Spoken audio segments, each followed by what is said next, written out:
The next Lee and Ian podcast is approaching the station. Please step aside.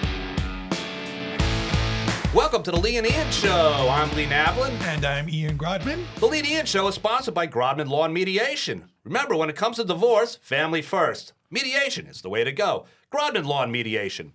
The Lee and Ian Show is also sponsored by South Orange-based psychotherapist Amy Cox Martins.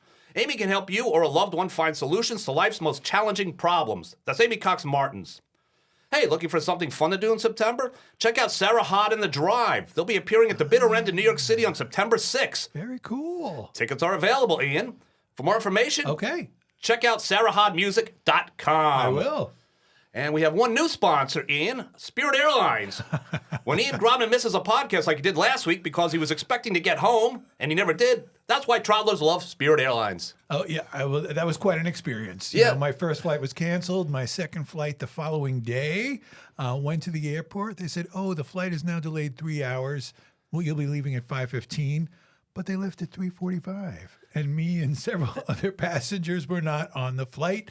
And I had to wait yet another day to come home. So you were at the airport and the flight was 5, then they pushed it up to 3. And So the flight was at 2:15. They Right. pushed it to 5:15, and then they left at 3:45. I actually saw the plane pulling away from the gate from another part of the airport, and I thought, "Oh no, they canceled it again." And I went to the gate, Yeah. and I said, "Is the flight canceled again?" They said, "No, it took off." Well, Spirit doesn't have seats, right? It's just like strap. So everybody could get on that plane in 5 seconds. Right? Seats are about 4 inches deep. Yeah. Yeah. So anyway, well, sorry you missed last week. Yes, me too. But I'm so happy you're back, Ian, Thank because you. Me too. we got a great podcast this week. Yes, we do. And one of the things that Ian, when we first decided we wanted to do a podcast together, you told me that we were going to get the best, the brightest, the smartest, the most interesting guests. Yes, I did.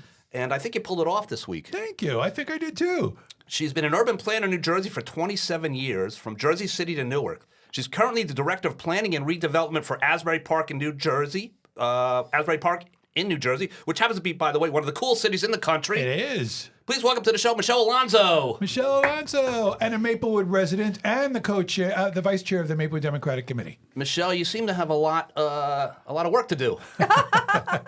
Well, thank you for having me on. It's a pleasure. Well, thank you for joining us. My first question: do you know Bruce Springsteen?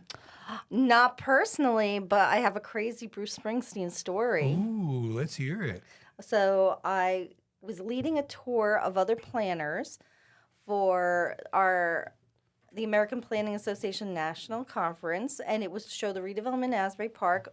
I take them to show them the Asbury Hotel, and looking like it was also a bathroom break, so I'm yelling everyone out of the bathroom, get back on the bus, and I look and there's a guy who looks homeless. Right. And I look at him and he takes his newspaper and lifts it up. And I'm like, everyone out, the bus is leaving. And then one of my people on the tour comes and shows me a photo. She got a picture with Bruce. So he was right there. He was right there in the lobby. The guy with the newspaper? Yep, the guy with the newspaper. Uh-huh. I said he looked homeless because he's very thin Right. in Right, real right. life, very, very lean. Yep. And he had on purpose a ratty T-shirt, ratty jeans. He had a baseball cap on his head, and didn't even click Very cool. that he would be in the lobby. Yeah, well, Ian normally dresses like that too to the podcast, I but do. today he actually I wore do. a sport jacket and a suit. That's it. So Michele, Yeah. that's I'm how looking professional. excited he was about you coming in to visit us. It's all for Michele. He normally dresses like Bruce Springsteen, but Yeah. but not today. But I'm not as thin as him. Well, you don't have to be on stage, Okay, that's true, that's true. performing for Yes. 4 hours a night. Yes. Michele, I want to talk a little bit about what a city planner, the type of work that you do. Now, I envision a city planner, the type. I picture you showing up to like a building's going up. You got your hard helmet on. And you're like, this is terrible. Start over. Knock it down. Let's no good. Put some cones up over here. Speed bumps over here. Let's go. I don't think that's exactly what you do, but talk about what a city planner is. Talk about the type of work that you do. So I was going to say, once it's up, it's rare to get it down. So city planner is very much of a hybrid type of career, meaning that you have to be a jack of all trades. A lot of it is knowing New Jersey law, local ordinances. There's that. You're guiding residents, developers on what they can build. And I should say it's more than guiding. You're telling them what they can build. Mm-hmm. And that's one part being a municipal planner. There's all sorts of different urban planners out there and the types of careers you can have. You can be a transportation planner and be involved in the development of roads, bike lanes, all forms of pedestrian modes of transportation as well. Or you can be on the state level and be more of a regulator. But I've always wanted to be where the action is. The action is always on the local level because the laws that govern what can be built are, for the most part, at least in New Jersey, local. Okay. Okay. Right. So, is it an architectural background? Educational wise, like how does? It's a little bit of that. So I have a degree, a master's degree, a master in city and regional planning, and it's multidisciplinary. That's the thing. You learn a little bit of architecture, a little bit of engineering. You learn statistics. You learn law. You learn a lot of policy and how government works.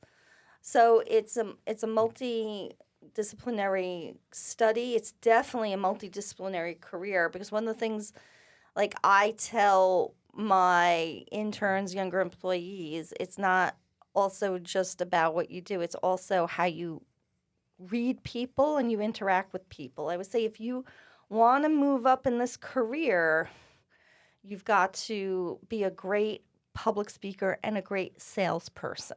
Okay, yeah, and with a lot of patience too, I would imagine, because you Yes. have an idea of what you want and what the city needs, but you've got politicians and you've got Yeah. the residents. Yeah. You've got township committee meetings where That's it. they don't not in my backyard and whatnot. So Exactly. So you got to switch your hat. You got to Yeah. switch your pitch depending on who your audience is. Yeah. And you're most successful when you actually not only sell your pitch, but your pitch gets built. The policy is actually actualized. yeah, it's Yeah. Ian, I guess it's similar with when you as a district leader, the Maplewood Democratic Well, Committee. that's it, that's or it. a former vice mayor. You've had to, you've got to. That's it. So the planner is the person with the expertise. I would say that elected officials very often are the people who have big ideas. The planner is the one who knows how to make it happen. Who probably very often, I assume, Michele, correct me if I'm wrong, needs to steer those elected officials in the direction that whatever might be feasible. Yes, feasible, not feasible. And what elected official says, here's an example, I want to curb short-term rental. And then I'm the one who has to say, this is how we do it. And even to say, this is how we do it, and this is the painful part of us doing it. Right. And sometimes the elected official doesn't want to go through the painful part. Right.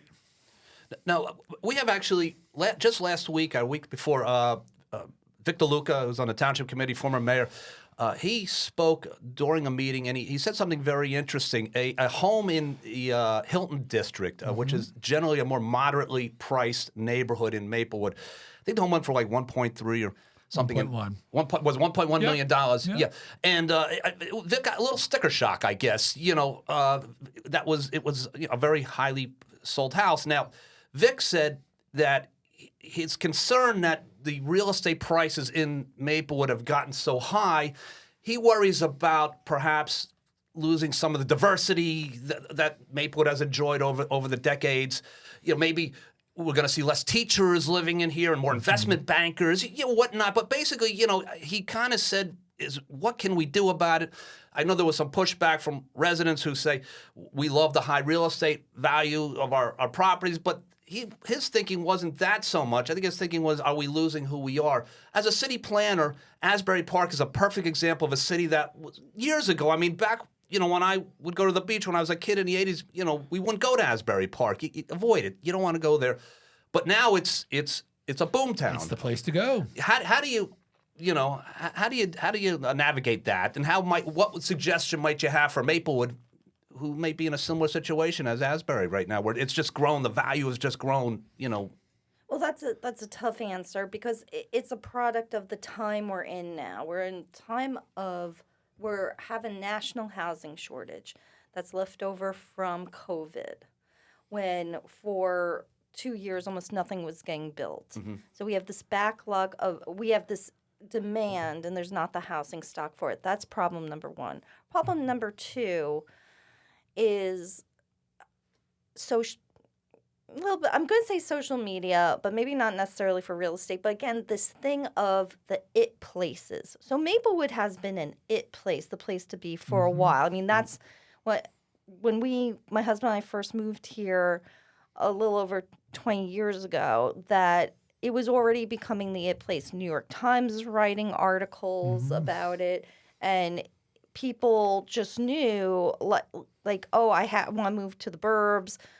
Where'd you come from? You were in New York, or? No, I'm from Bayonne. You're from Bayonne. Oh, okay, all right. Beautiful Bayonne. Beautiful downtown Bayonne. I love Bayonne. That's the thing. That's part of like what shaped me to be a city planner. Yep. Was this whole cross thing of growing up in Bayonne, Yep. but also having a foot in Spain. So we can talk about that after I talk about the whole thing of the hot places to live. So Maplewood is a hot place. So there are people in Brooklyn who are like, I want to move to a suburb.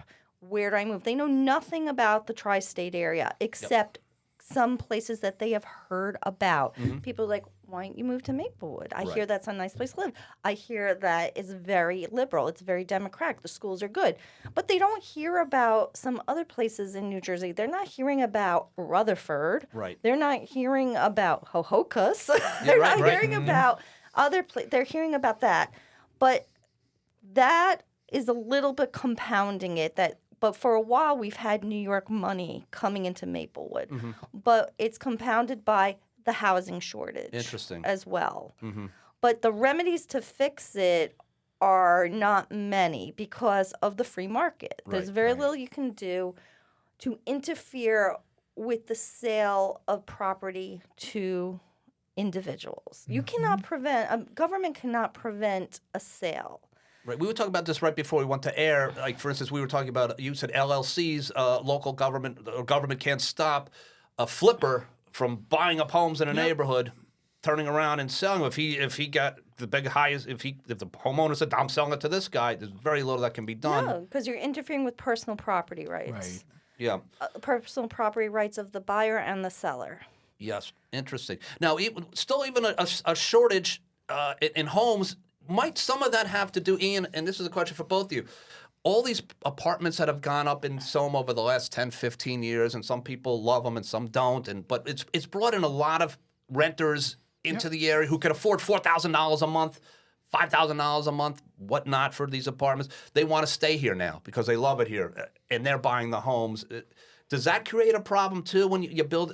As I'm thinking, we're building all these apartments. That should help with the shortage of housing, but maybe it hurts it. No. You want diversity of housing stock. And that's, if you hear from a lot of people who are older, who are retirement age, that the house is too big, they don't want to pay the taxes, but they suddenly move somewhere else because we don't have diversity of housing stock for someone to downsize and stay in the community. And the phenomena of these high rents, again, goes to the market. There are not enough rental units, same as there's not enough for sale properties for the demand, and that is driving the cost of rent up. But I as a planner, you want to plan for higher density in key places, especially where there's the benefit of higher density. Your commercial corridors and around train stations. Why commercial corridors? Because in order to have the retail that people think they want, you need to have a lot of income around that retail. And when I say what people think they want, because most people will not admit over the last 10 years their shopping habits have changed. Meaning that they're buying a lot of stuff online. People, though, when they look at themselves, admit. So people, though, say, oh, why don't we have, pick a use, Ian. Pick a shop. That always used to get me back in the day on Maplewood Online was somebody saying, like, we need an artisanal bread store. Yeah, right. And it's like, well, you should open one then.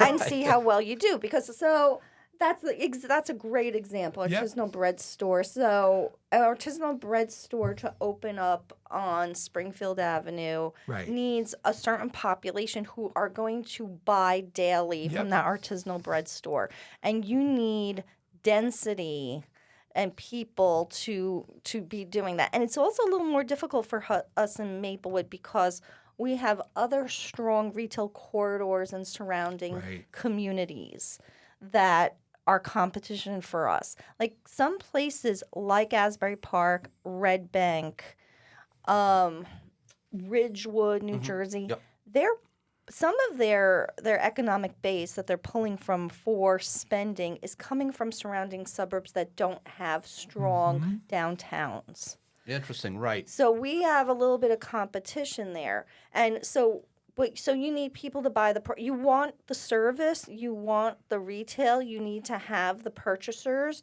you need to bring more population in. You know, interesting.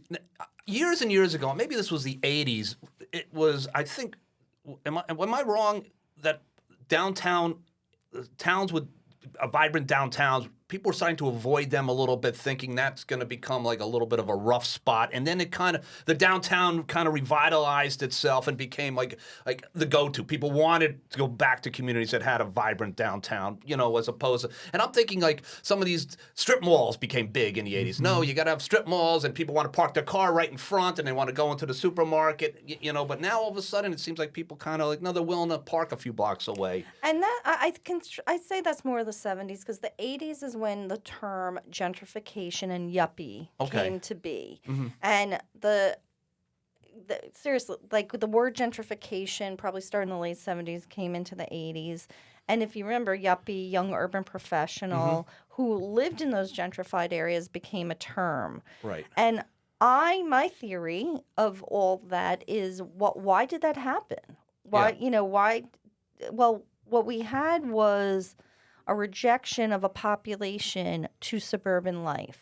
But I think some of that rejection was, again, from media turning urban areas, saying urban Right. areas are cool places to be. Oh, Certain interesting. TV shows. Do you remember Mad About You? Sure. Yeah. Or even The Odd Couple? Yep. Yep. And one of the biggest shows that I think that said it's a lot of fun to be young in urban area is Friends. Yeah, Or Seinfeld. Sure. That all of a sudden, like, go, and then after that, Sex in the City. That Right. these are places that you want to be. Yeah. Yeah, no, right, yeah. And also some of the mechanics of the time with, again, housing production, that it was becoming harder, at least in the state of New Jersey in the 80s, to build in the suburbs. More regulations came into Interesting. effect, and developers started to look inward. It's interesting to say that because when we moved from the city out to Maplewood in the late 90s, I wasn't happy. I love New York, and I said to my wife, we lived here for 10 years. When I was a kid growing up, I used to watch The Odd Couple, like you just mentioned, and I used to say, I'm a kid, that's gonna be me someday. I'm gonna live in a city, and I'm gonna be a writer, and I'm gonna be in the city. And I was really giving her a hard time about it. So finally, my wife said, she's like, if you want to be just like The Odd Couple, get a divorce and go find a roommate and go live in the city. I'm moving to the suburbs. So That request came from his wife. that's right. Very, very true story, Michele. I fully understand what you're saying, and yeah. But then when these people in the city have kids, they got to kind of follow our lead and Right. come out to Maplewood or Yep. South Orange. Well, they follow the lead for a few reasons. One of the biggest drivers of schools. That there's, again, what do people have stuck in their mind as to what they think is a good school and what a school district should be like to them. There's that schools are a huge driver of why people move. Right. And then there's the other part of, in the back of your head, of what am I getting for my money? Value. That's part of it as well, where, so many people who come out this way was like, oh, look, I got a big house and I got a backyard. When I was in New York, I had, only, 900 square feet and I didn't have a yard. And it's part of perception. It goes back to this bias that most Americans have of what does it mean to be successful? What does it mean to to reach the American dream. Yep. Going to Asbury Park for a second now.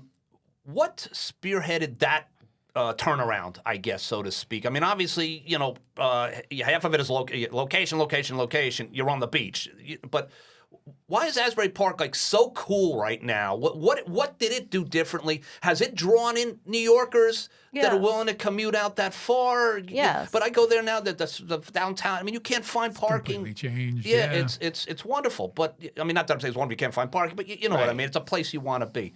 Well, talk a little bit about what you've done to revitalize. Well, I can't give myself any credit. I feel like more that I managed the gentrification.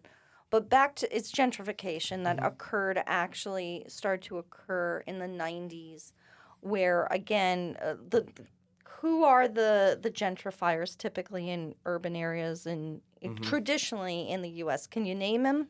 Who do you think are the first to enter urban area that's no one else wants to go to? Well, you were talking a little bit about yuppies back in the think day. it's artists Artists? and the gay community. Artists, Yes, yeah, writers, right. artists in the gay community. So that's who was moving to Asbury Park in the 90s. Yeah. Artists in the gay community. And with them, they bring creativity, obviously, and Yes, they bring creativity. They also bring a level of stability. And they also bring the word of mouth that this is a hot, cool place to go. And it's not just Asbury Park that had this. Jersey City had this. Sure. As well. And now look at Jersey City. Right. So, but then the other part that occurred that really took Asbury over the edge is, again, like I had said a little earlier, this world of social media. And also what marketing does today. Like, when I say what marketing does today, everything is marketed to you now. It's because of the data that can be collected on us. It's not like when we were younger and you only thought about marketing like someone selling you orange juice. Now someone is constantly all day trying to sell you something and you don't really even know it. And what occurred with Asbury is the prime developer did a massive marketing campaign in the 2000s and did marketing in New York City about how cool Asbury Park is. And it just was social media, it was billboards, it was also connection to a lot of New York Times articles as well. So now, and this goes back to a little bit what I was also talking about Maplewood. You live in New York, you know almost nothing about New Jersey. Right. But you've heard about Asbury Park. So Sure. I'm going to go for the weekend. I'm going down to Asbury because I know about Asbury. And you get there and it is funky and cool because we have that artist base. Yep. And it's Asbury's a little bit more. There's a high level of tolerance. So it's not just you're going down there and you're seeing artists, but you're seeing all types of people. That's right. There is diversity, and I mean, it's Asbury is it's a city on a beach. Yes. City by the sea. City That's by our the sea. lo- that's our and motto. it's right. I mean, you have all walks of life. Yeah. Of course, it was always famous because of Springsteen. I think, when Springsteen came out, Greetings from Asbury Park, all this Right. and that. Southside Johnny. Southside Johnny, the music scene. And even before that, so Asbury Park used to have like over 30 music venues. Yeah. But back in the 50s, 60s, even into the 70s, it was always a hub of music. And that's why Springsteen came out of there. Because that's where everyone was performing. Yeah. Yeah, it's funny. I heard an interview where he was talking about back in the day, and he said that Springsteen was like there were clubs down there that they just let you play. They let you play your own music, and if you were good, they pay you $5 for the night. And even now we walk through the convention center, right? And Yeah. there's shops in there, and there's a music venue. But when you look at the history of the convention center, right? Like the Rolling Stones played at the convention center. Yeah. I mean, there's some pretty amazing acts that have been there over the years. The Doors played there. Yeah. There's Yeah. a whole. If you go to the Asbury Park Brewery that's now on Cookman Avenue, he's got a whole wall.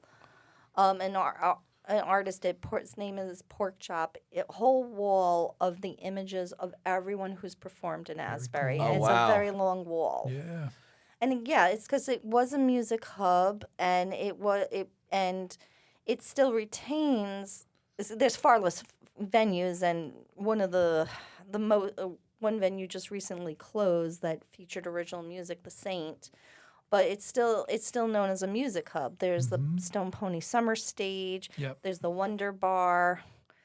There's and there's smaller things like an organization in town headed by one of the council people is trying to bring the historic Turf Club back. So the west side of Asbury has its own music history of being the hub for African American performers in what was the traditionally segregated African American neighborhood. Very interesting. And there are people trying to at least great. bring the Turf Club back as a music venue. Now, John Bon Jovi's a big fan of the podcast, Ian. I don't know if you know that. So you know what? When he and I were on the phone just the other day, he told me. Okay, I love your podcast. So we're talking Jersey music. I just want to mention his name. I don't know. What do they think of Bon Jovi in Asbury Park? Because he's not really an Asbury Park guy, wasn't he? He was a. It's like a freehold kind of. Yeah, it's like a free. Yeah. So what? Bruce. No, Bruce is born in Freehold. Yeah. Okay, Bruce. You got the wrong place for John. John Bon Jovi was like the Sayreville area. So he was a Sayreville, right. So he wasn't really yeah. right. Yeah, he wasn't really a beach guy. Yeah, he was more Sayreville. So they like him too, though. But back to like generations. Don't forget, John performance-wise is like one decade after. He was an Right. 80s guy. Bruce. Bon Jovi. Right. Yeah, Bruce grew up in the 60s and 70s, And he was doing music in the 60s and the 70s, and John Bon Jovi was in the 80s when Asbury was already losing its hub as a Right. music center. Right. So he wasn't doing a lot of performing there. Interesting. That's right. Yeah, he wouldn't have. He was coming from a different era, Right. where that wasn't the.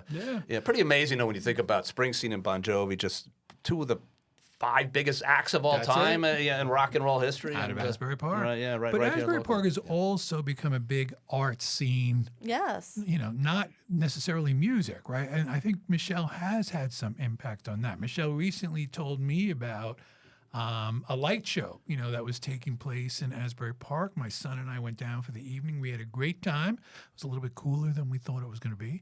But why don't you talk a little bit, Michele, about some of what you've been doing to help to promote the other arts in Asbury Park? Well, I have to give a shout out to the person who is responsible for all the fabulous murals on the boardwalk, Jennifer Hampton. She is the heart of the art scene in Asbury Park. She's been there for 2 decades. She owns Parlor Gallery, and I recommend anyone who's in Asbury Park, it's on Cookman Avenue by the Cookman Creamery, to go in and look at the artwork there. It is New York City quality. Okay. It is stunning what she curates in there, what she gets there. It's amazing. But she's also the person who's curated all those fabulous murals on the boardwalk. Many are from international artists. She's going to launch into another project on the boardwalk. But she is the head of our Public Art Commission as well, and I am the administrator of the municipal Public Art Commission. So with her and I and our deputy mayor, who's very pro arts, that we are sponsoring murals for lesser known artists. It's great. And that gallery is called the Parlor Gallery. Gallery. Okay, yeah. So, because my wife doesn't listen to our podcast, Ian, but because she refused. She said, "I hear sure enough. she I hear enough of you. I don't need that." But I'll she's listen always. to Ian, but not Lee. That's right. She says that. Yeah. She does say that. But she'll fast forward to when I'm talking. But we're always talking about where to go in Asbury Park. So the Yes. Parlor Gallery. Okay. Go to I have Parlor a Gallery. question. So when I go to Asbury Park in Ocean Grove, I always loved walking through the old casino building and seeing the art on the walls in the old casino. Is that going to be opening? Are there repairs going on there? There's no plan yet for repairs. It's closed to pedestrians because of the structural issue. Yeah. And it's very costly to repair it. Yep. But so Jen plastered it with art. Jen, and also All around the outside. yeah. So that was again Jen Hampton. There are other fabulous artists in Asbury Park, and she's not an artist herself. She's a curator, but she's definitely got the vision and brings the talent to Asbury. So that's very interesting. So yeah, so I've always wondered why it hasn't is a situation where the thing is it's so classic and it has to be kept, but it's just how do you? Yes, it's on the National Register, but also, anything that's made of steel and that close to the ocean Yeah. Right. is going to corrode. So, Yeah, yes, yeah. You would think big donors would want to just I don't know, get their name on it, by helping build it. But I guess Sure. it's more than just money at this point. It's donors, no, it's going back to like the real estate market. Real estate doesn't have a lot of donors. yeah, right. That's true. I don't get Ian. Maybe put your name right on top of that thing. It could be the Grodman, It's the Asbury Park. Grodman Asbury Park Casino. That's yeah, right. Yes, yeah. that's right. There we go. Yeah. So changing the subject just a little bit, Michele. Not only are you you're the top of your field. Not only do you volunteer here in Maplewood too as a district leader and all the things you do here. I understand you're a wonderful chef. Your mother That's right. is from Spain. Your No, dad no. is. The other, Otherwise, your mother is from Italy. she's was of Italian descent. My grandparents on her side were from Italy. My dad's from Spain. Yeah. The only one to come on that side of the family to the United States. And And they taught you a little thing about the kitchen. well, on my dad's side, I have to say, She's an amazing cook. you are too nice. It's true. I learned a lot about my Spanish cooking from two of my aunts and working side by side in the kitchen as a good woman does in Yeah. Spain with my aunts. So, but part of it was we grew up with my barely eating American food. My mother cooked Italian and Spanish food. My father was extremely picky with what he would eat. So it was like we ate like Europeans my whole life, and I got smacked in the face when I went to college and encountered like I don't know what kind of food, but like encountered like how more Americans eat. So and that translated into like what do I like to eat? Well, I like to eat good food, and I like to eat Spanish food. And so who's going to make that? I'm going to make it. Right. Right. Yeah. I guess. And in 2011, you actually you were the runner-up in the Star Ledger Best Home Chef competition. Are you still angry at the winner because you came in second? Any issues there? I was a little angry because they made a dish that the whole point was replication at home, and the winner had a dish that the average person would never make because she cracked coconut. I shouldn't flag this person, but they cracked coconuts, fresh coconuts, and the judge had no idea about Spanish cuisine. Right. And I'm only thing was, and I'm fine. I was runner up, but more about some of the things that were said in the competition to me that I was like, what? Well, you watch these reality shows on television. I mean, they could get down and dirty. No, nothing about like People didn't know what they were talking about. they didn't know one thing about Spanish Right. food and Yeah. one thing, or like that was that.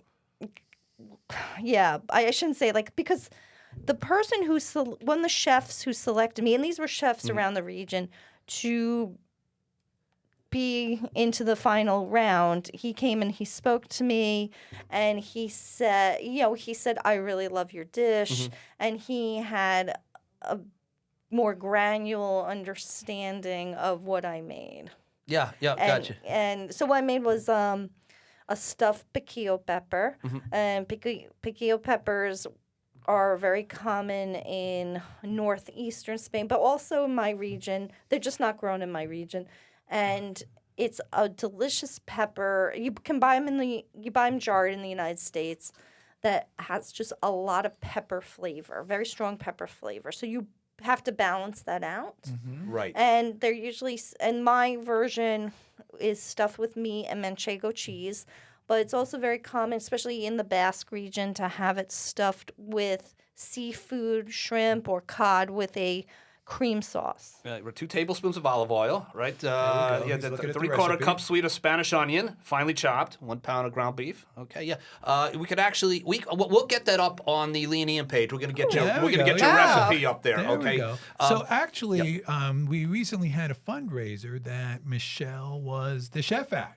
We invited 10 people. Was it 10 or 12 people? 10 people. 10 people to a kitchen. For the record, I was not one of the people invited. So. Well, Next time. there was an entry fee. Sorry. Well, it was a fundraiser. I don't pay entry fees. It was a fundraiser. But actually, she taught the 10 of us who were there how to make authentic Spanish tapas. Oh, wow. It was a really fun evening. Yeah, and yeah. successful. It raised money, too. When you're taking someone out for Spanish food, where are you going in the area? Oh. Okay. Vivo in Newark. Okay. Casa Vasca in Newark. Are they down neck or Yes, other parts of Newark? the down neck in Bayonne, Mediterraneo. There's a paella place in the city, Socarat. Okay. If you want to have very authentic paella. That's the other thing is a lot of paella in the U.S. is not authentic. And mostly because the rice that you need to use is very costly here. Okay. And soon about to get more costly. Right, yeah. You thought it was bad then, right? Donald Trump to the... Right. Those tariffs. Take out your rice. I Right. know. I was actually thinking about this. This is going to impact a lot of things I It's eat funny, when you and think about drink, tariffs, yeah. you start to think about the specific things that that's gonna affect you personally, right? You're thinking rice. The rice, it's a special rice. It's a short grain rice that absorbs a lot of water. It's very expensive in the U.S. Oh, the other place that I like to go is Little Spain. That's Jose Andres's restaurant in the city. Off Okay. of the High. It's near Penn Station off the High Line. It's pretty good. Okay. It's kind of like a food court vibe, but I just had a paella there. And again, it wasn't fully authentic, and I think because the rice was perfect, but what was in it was not exact. Again, because of the cost of the ingredients, and they're hard to find. Like typically, paella, like the Italian broad beans. Though that's the type of green bean that's used. But mostly the rice is different. It's short grain rice. It's saffron. Traditionally, you put rosemary in the broth. It's a big deal to make the broth that the rice is going to absorb the liquid of. Traditionally, it's chicken and rabbit. Clearly, you don't find that except like in Socarat in the city with the rabbit, and you never ever ever mix seafood and meat. Oh, okay. That's like the Spanish cardinal sin. No with surf the and turf. paella. No surf and No. But in the U.S., it's mixed. Right, most of right, the time. yeah. It's either seafood and fish or meat. And does that affect the wines too? With the red for meat and the white for fish. Is that part of the whole? No, because in Spain, it's really not that rigid about what type of wine you're drinking to go with your meal. You're just drinking what you like. Oh, don't. Okay, so Hank Zona, if you're There we listening, go. right? Don't listen to. That's it. Right? Yeah, you met Hank. Do you know Hank, the wine Yeah, guy? yeah. You guys should do something together. Him with It's the true. right. That would be a great idea. You're right. There's a business venture. Right? So when you've decided you're done with city planning. Right, open up a restaurant here in Maplewood. Now, the interesting. Wait, we need the population density. We need to pop. That's right. Talking about Maplewood and talking about the type of work you do and talking about restaurants, Newark Way, okay, is where Artie's is, and there's a brewery there now, Yep. and there's a few other restaurants there. I apologize, not names off the top of my head. What do you think of that? Oh, this is a hot Yes, question it is. because Yes. Michele has very unpopular opinions about it. Okay. Very unpopular. Yeah, it really is unpopular. I get at the township committee meetings. At the you've said things and you get like boos and hisses, I guess. Or? Yeah, I haven't spoken about township committee, but Yeah. I take it back. I think 2 decades ago, a decade ago, I have voiced about again, this balance of what a municipality should have is not just a balance for the quality of life. It's also a balance of the tax of what brings in taxes or what who's the spender of tax money. And I believe a healthy municipality has a mix of uses, and the mix of uses residential, commercial, and industrial. Okay. And when I say industrial, I don't mean like your grandpa's industrial. I don't Right. mean like smokestacks. Yeah, right. But I mean, and more so than ever today, creative makers flex space. Okay. Like we're in flex space right now. Right, Yeah. right. That's right. Yes, we are. But creative makers flex space where sometimes the creator's doing something a little dirty that you don't necessarily want next to your house or belongs in a commercial district. Or even again, they need large floor plates to do what they're doing. And it can be, and more so today, it's a combination of the maker space, the retail space, the office space. Okay. All together. I really feel as though a community needs to be able to have that space to have a healthy mix of industries, Yeah. of uses. So would you call Newark Way an industrial area now, or that's changing? It's or? changing. Yeah. It's changing, and there's spillover effects of that you won't see now. Although the whole thing that there's no sidewalk walking up to Artie's is an issue. It is. Yeah. Because when you're industrial, no one's walking down there. It's not an issue. Right. There's the infrastructure component. The fact also that was never meant, that area was never meant to be.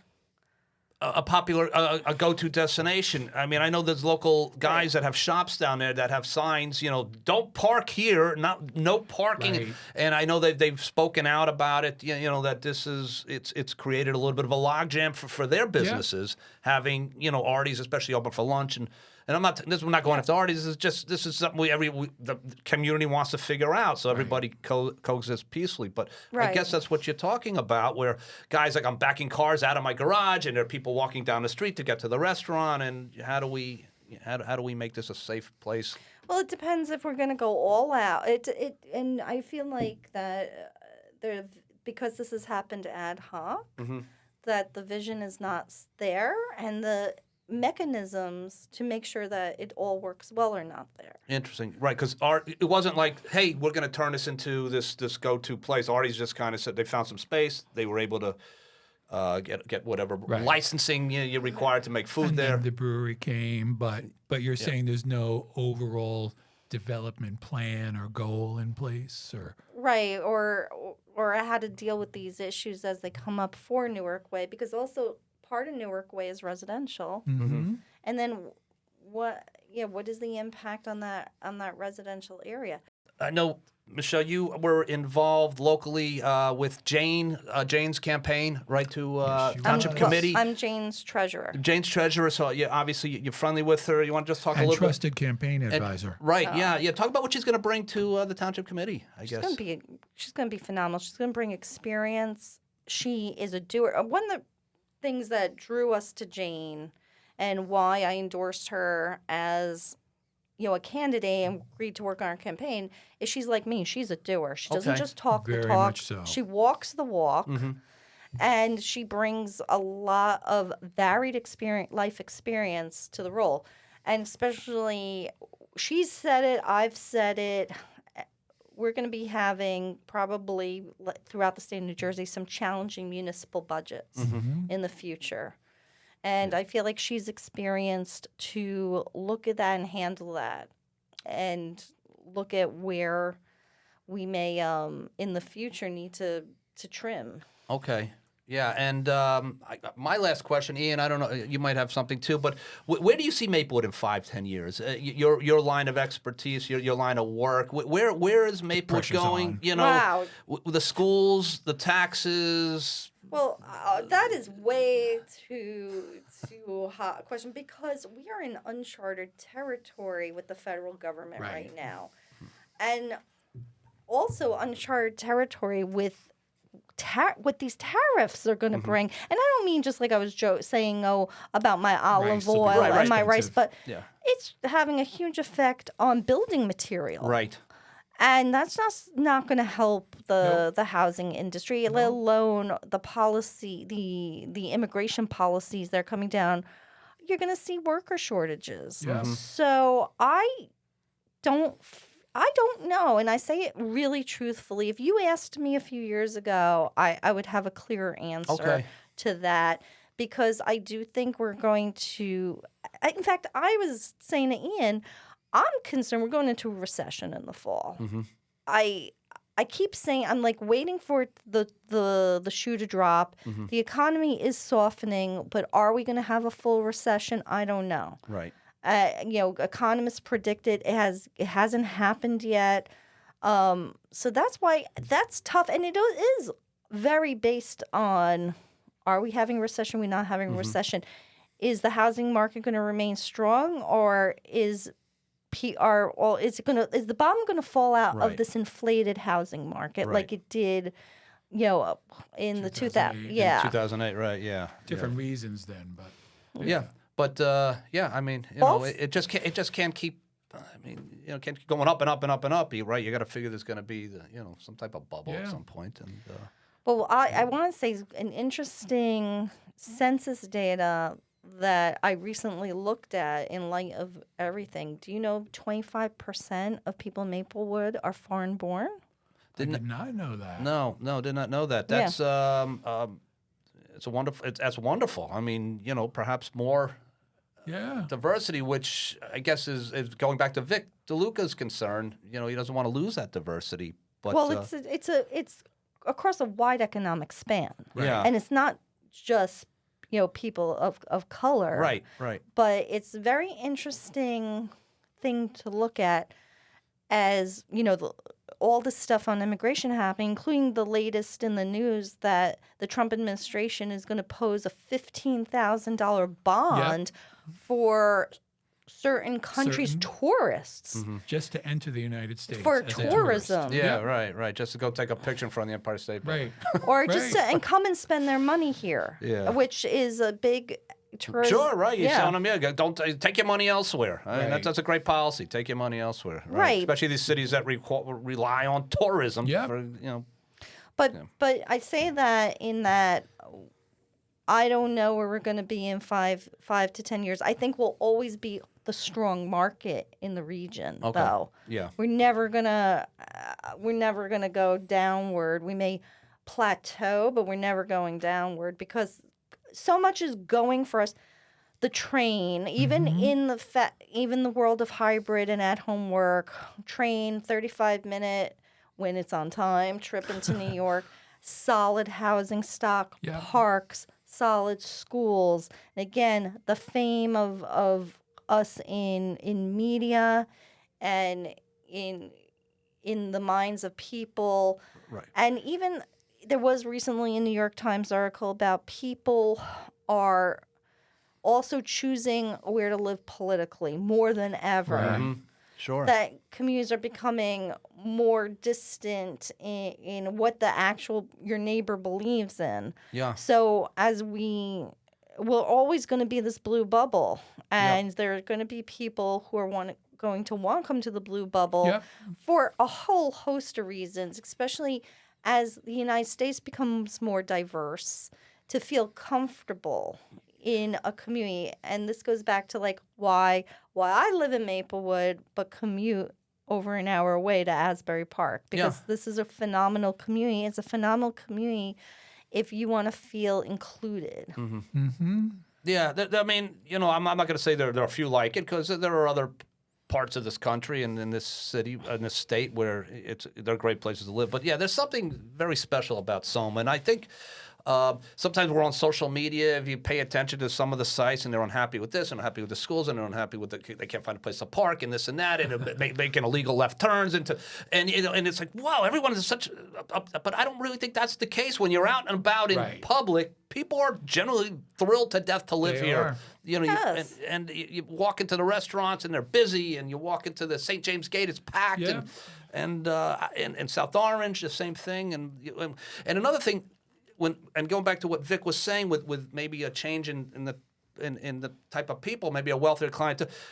the one thing I think about is this. I say, God, what I love about this area is you got the Nancy Adams, you got the Sheena Collins, you got the DeLucas, you got the Ian Grodmans, who are volunteers in this community. Alonso's. Michele Alonso's.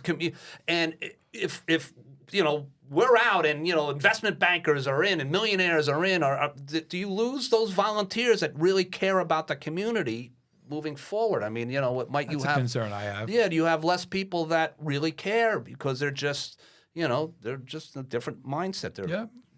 Yes, and that's why we didn't touch upon some of the policies to counter that. You can't put a stick and a hammer to the free market, but you provide the carrots. Mm-hmm.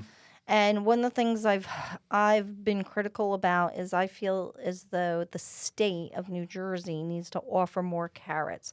One of the things I would love, if any of the gubernatorial candidates listening, I would love is a state affordable housing tax credit. We have a federal one that's implemented by the state, so in demand. Like, the developers are every year it's super competitive. I feel we need another incentive for affordable housing. Interesting. Ian, how would that work? I don't know. He's a lawyer. That's why I'm asking him. Well, no, it's a state. So right the planner now, could probably answer the planner. that question Okay, better. yes. there's a few state tax credit programs now that the Murphy administration rolled out. I'm actually very happy they did roll some out. One's the Aspire program that does have an affordable housing element of it, requirement, but it's really focuses on very large projects around train hubs. Okay. And it has to be of a certain scale to be economically viable to apply for the tax credits. The other is called the Cafe Tax Credit Program, and that is for cultural institutions and for bricks and mortar projects. So those are the two big state tax credit programs. I would love to have an additional affordable housing program. Interesting. Because there's a high demand for affordable housing. And I don't know if the listeners understand when we talk about affordable housing, we don't mean like low income. It's a range of incomes, but all of them below median. Okay. And it applies more to rental than home ownership just because it's sticky doing with the tax credits, home ownership affordable, but that's like a story for another day. That's very technical. And Mikey Sherrill has been talking a lot about improving and increasing affordable housing options in the state of New Jersey. And I think, to Michelle's point, more for middle class families to have affordable housing in the state. I don't know anything about the details on it, and I imagine that's still being worked out. But that is an issue that's been coming up in this gubernatorial election. And maybe she'll also, even though I'm talking about the tax credit program that's usually for rental, there can also be a state program for home ownership. Mm-hmm. It just would be a different model than a tax credit program because it's a whole complicated thing. It's difficult to do under the tax credit program, the affordable home ownership. So most are rental. But again, how do you counter what's happening in the private sector in the market is you have to offer the carrots for the developers because they take a loss on affordable housing to build affordable housing. Yeah. So much to talk about. I guess this is one of those conversations I think to be continued. This could be a 3-hour podcast. I think so. So, Michele, we really appreciate you coming in. This was Thank you, Michele. We talked about so much. There's so much more I want to talk about, but we could have talked about Springsteen for an hour in Asbury Park. I mean, for instance, But for those again who tuned in, thank you very much.